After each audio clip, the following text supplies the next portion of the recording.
నిజానికి పెద్దలు గౌరవనీయులు హరీష్ రావు గారు చాలా డీటెయిల్గా చెప్పారు. నేను ఒక్కటే పాయింట్ టచ్ చేయాలనుకున్నాను. ఏంటంటే దీనికి అంతటికీ కారణం ఈ సింగిల్ విండో కరప్షన్. ఆ సింగిల్ విండో కరప్షన్ కోసమే జివో 17 తీసుకొచ్చారు. ఇంతవరకు చాలా లోతుగా పరిశీలించి హరీష్ రావు గారు మరి చాలా చక్కటి విషయాలు తెలంగాణ ప్రజలకు చెప్పారు.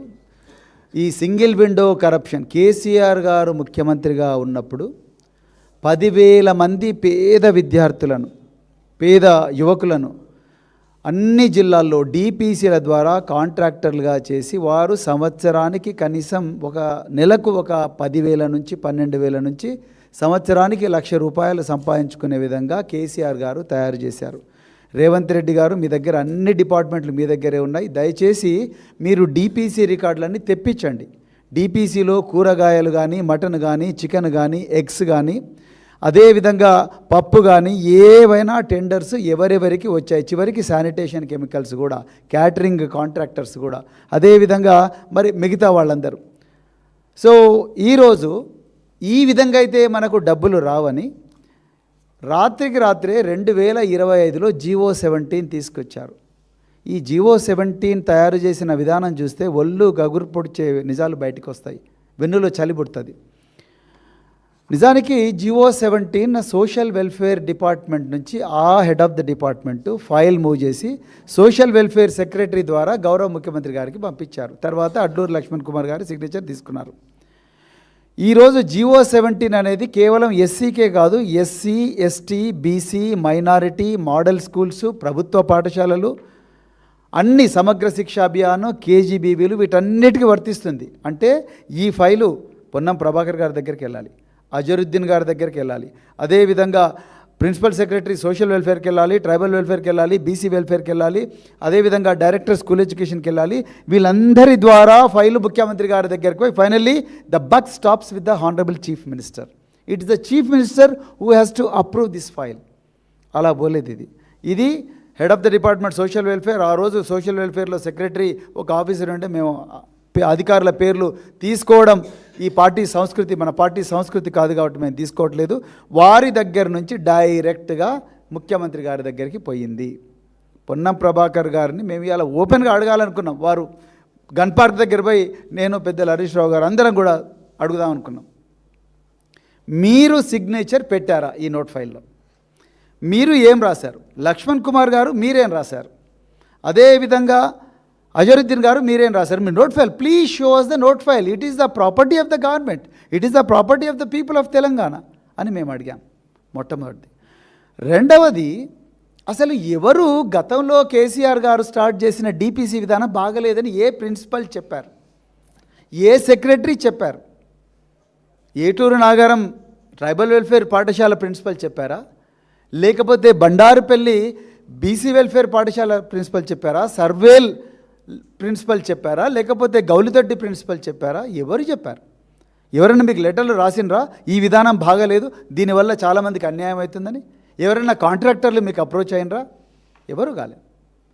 రాత్రి మీ అంతటికి మీరే ఇది ఇంతమంది, అంటే కూరగాయలు సప్లై చేసే వాళ్ళ దగ్గర నుంచి, పప్పు దినుసులు సప్లై చేసే వాళ్ళ దగ్గర నుంచి, టూత్పేస్ట్ సప్లై చేసే వాళ్ళ దగ్గర నుంచి, పామాయిల్ సప్లై చేసే వాళ్ళ నుంచి, వీళ్ళందరి దగ్గర నుంచి కమిషన్లు తీసుకోవాలంటే రచ్చరచ్చ అవుతుంది. కాబట్టి ఇదంతా సింగిల్ విండో విధానం ద్వారా జివో 17 తీసుకొచ్చి ఒక్కడి దగ్గర నుంచే ఒక్కసారి బటన్ ప్రెస్ చేస్తే 100 కోట్లు మన అకౌంట్లో. ఇంతకుముందు హరీష్ రావు గారు చెప్పారు, టీఎస్టీపీసీలో ఎట్లయితే 80 కోట్లు ఆదా అయిందో, నిజంగా ఇక్కడ మేము ఆ గలం ఎత్తకపోయింటే ఇదే వేదిక మీద 80 కోట్లు ఆ వాటర్ మార్క్ కాంట్రాక్టర్కు పోయేవి.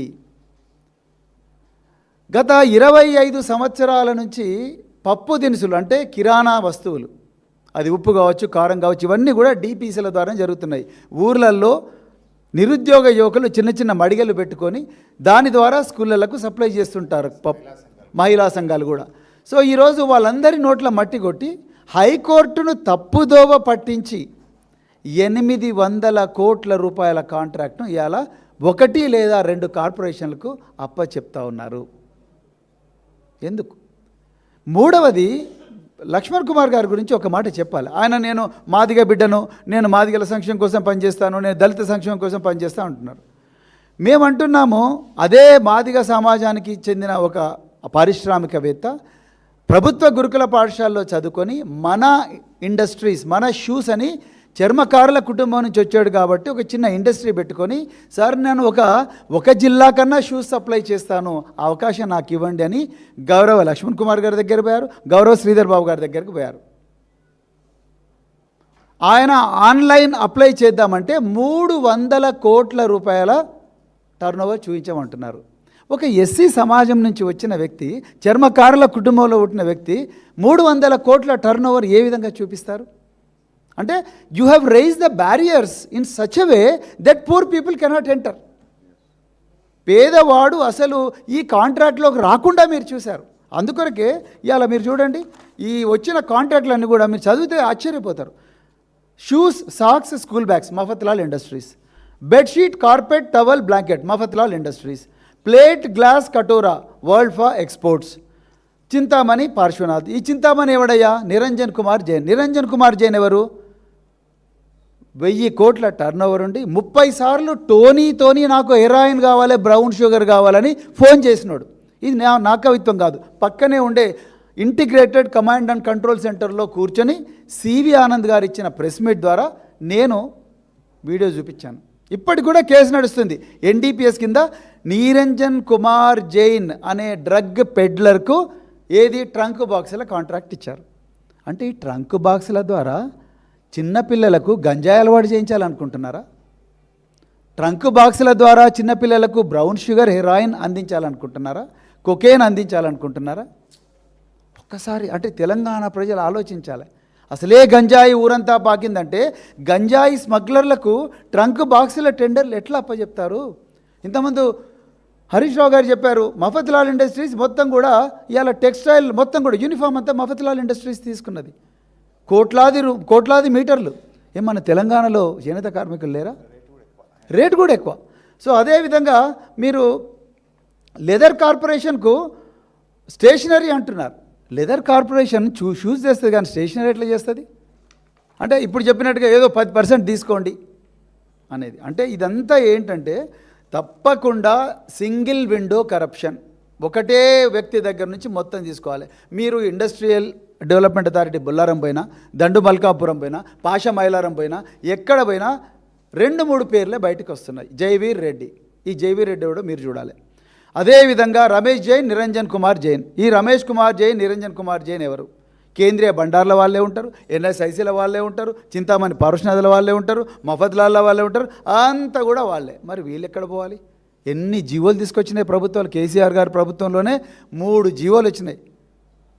ఈ పేద యువకులకు చిన్న కుటీర పరిశ్రమలు పెట్టుకునే వాళ్లకు వాళ్ళందరికీ కూడా ప్రభుత్వం ఈఎండి నుంచి మినహాయింపు ఇవ్వాలి, ఈ సాల్వెన్సీ సర్టిఫికేట్ నుంచి మినహాయింపు ఇవ్వాలి, సెక్యూరిటీ డిపార్ట్మెంట్ నుంచి మినహాయింపు ఇవ్వాలి, టర్నోవర్ నుంచి మినహాయింపు ఇవ్వాలి అని జీవోలున్నా కూడా వాటిని ఉల్లంఘించి 300 కోట్ల టర్నోవర్ చూపించమంటున్నారు, 500 కోట్ల టర్నోవర్ చూపించమంటున్నారు.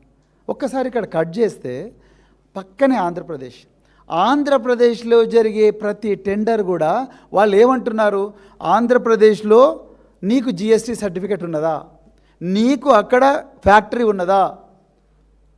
నేను థర్డ్ పార్టీ కాదు, ఇలా థర్డ్ పార్టీ లేదు, నువ్వు అక్కడ జిఎస్టీ సర్టిఫికేట్ చూపించు, అక్కడ నీ ఫ్యాక్టరీ చూపించని ఆంధ్రప్రదేశ్ అడుగుతుంది. ఎందుకు? ఆంధ్రప్రదేశ్ బిడ్డలకు కాంట్రాక్టులు రావాలని. ఇలా తెలంగాణ ఏం చేస్తుంది చూడ. తెలంగాణలో బాలమాయాదేవి ఐఏఎస్. మీరు షూస్, సాక్స్, స్కూల్ బ్యాగ్స్. వీళ్ళు చెకింగ్కి ఎక్కడికి పోతారు? షూస్, సాక్స్, స్కూల్ బ్యాగ్స్ ఎక్కడ తయారవుతున్నాయి? ఢిల్లీలో తయారవుతాయి. వీళ్ళు పోయి ఢిల్లీలో చెక్ చేయాలంటే మరి తెలంగాణ బిడ్డలకు ఉపాధి ఎక్కడి నుంచి వచ్చినట్టు? అసలు లెదర్ కార్పొరేషన్ చేయాల్సిన షూస్ మీరు ఎవడో మఫత్లాల్కి ఇస్తే ఎట్లా? మఫత్లాల్ అంటాడు టెక్స్టైల్ తయారు చేస్తాడు, వీడు షూస్ ఎట్లా తయారు చేస్తాడు? వీళ్ళని చెక్ చేయడానికి వేరే రాష్ట్రాలకు ఐఏఎస్ ఆఫీసర్ పోతుంది. మఫత్లాల్ ఇండస్ట్రీస్ బాంబేలో ఉంటుంది, బాంబేకు ఇంకొక సంతోష్ అని ఇంకొక ఐఏఎస్ ఆఫీసర్ పోతాడు. గవర్నమెంట్ ఇచ్చిన జీవోనే చూపిస్తున్నాను మీకు నేను. మరి ఆంధ్రప్రదేశ్ తెలంగాణలో ఉండే బిడ్డలకు మీరు ఉపాధి అవకాశాలు ఏం కల్పించినాడు? అదే కదా హరీష్ రావు గారు చూపించింది, కొండా సురేఖ గారి లెటర్.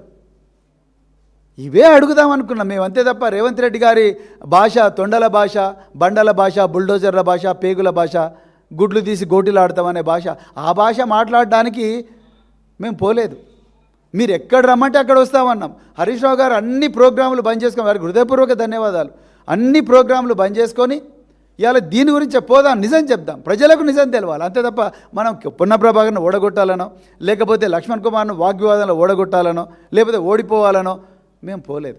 వాస్తవాలు తెలంగాణ ప్రజలకు చెప్పి, తెలంగాణ ప్రజలకు జరుగుతున్న అన్యాయాన్ని, దొడ్డిదారిన రేవంత్ రెడ్డి మరియు కోటరీ చేస్తున్న దోపిడీ ఏదైతే ఉందో ఆ దోపిడీ గురించి ప్రజలకు వివరించడానికి, మా కన్సర్న్స్ చెప్పడానికి వెళ్తున్నాం. ఇవన్నీ ఆధారాలు, ఇవన్నీ తీసుకొని రాత్రంతా కష్టపడి ట్రంక్ బాక్స్లో పెట్టుకొని పోయినాం. ఇంత దాగుడు మూతలు దోబూచులాటలాడి హైడ్ అండ్ సీక్ గేమ్ ఆడితే ఇంకా ఎవరు దొంగ పోలీస్ లాగా ఆడుతూ ఉన్నారు మీరు గేమ్స్. సోమాజిగూడ అంటే గన్ పార్క్ అంటారు, గన్ పార్క్ అంటే హరీష్ రావు అంటారు, హరీష్ రావు అంటే కేటీఆర్ అంటారు, లేకపోతే జూపల్లి ఇక్కడికి వస్తే అంటాడు, అక్కడికి వస్తే అంటాడు, కంచన్ బాగ్కు తీసుకుపోతారు, కంచన్ బాగ్ రమ్మంటే మొహం చాటేస్తున్నారు. మళ్ళీ మా మీదనే ఉల్టా ప్రచారాలు చేస్తున్నారు.